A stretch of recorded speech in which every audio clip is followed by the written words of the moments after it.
Drama serial एक भूल की अगली किस्त में हम देखेंगे कि बतूल हादिया के लिए परेशान हो रही होती है।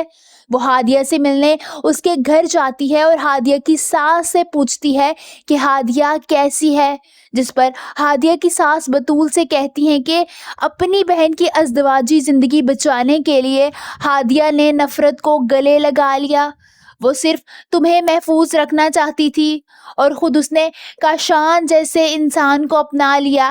वहीं सरवत बेगम को हार्ट अटैक आता है। आशिर परेशानी में उनको अस्पताल ले आता है। आशिर की बहन भी उसके साथ होती है और बहुत रो रही होती है। जब डॉक्टर्स उनके पास आते हैं, आशिर भागते हुए डॉक्टर्स के पास जाता है, जिस पर वो उसे बताते हैं कि सरवत बेगम को बहुत सीवियर हार्ट अटैक आया है। ये सुनकर आशिर और उसकी बहन हैरान रह जाते हैं, क्योंकि सरवत बेगम की हालत बहुत सीरियस होती है। दूसरी तरफ बतूल हादिया के घर से वापस आती है। जब उसकी माँ उससे हादिया के बारे में दरियाफ्त करती हैं, वो रोते हुए कहती है कि हादिया ठीक नहीं है। घर से भागी हुई लड़कियां एक पहेली की तरह बन जाती हैं। हादिया की माँ उसकी हालत के बारे में सुनकर मज़ीद परेशान हो जाती है।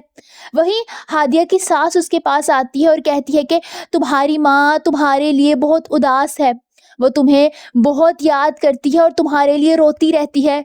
जिस पर हादिया कहती है कि वो बेटी की जुदाई में रोती रही है या मुकद्दर के फैसलों पर।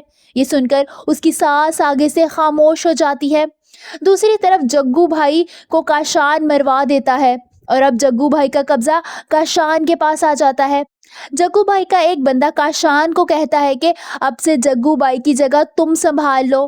काशान बहुत खुश हो जाता है, क्योंकि यही तो उसका मकसद था। उसने अपने मामू को मरवाकर उनकी जगह पर कब्जा कर लिया है।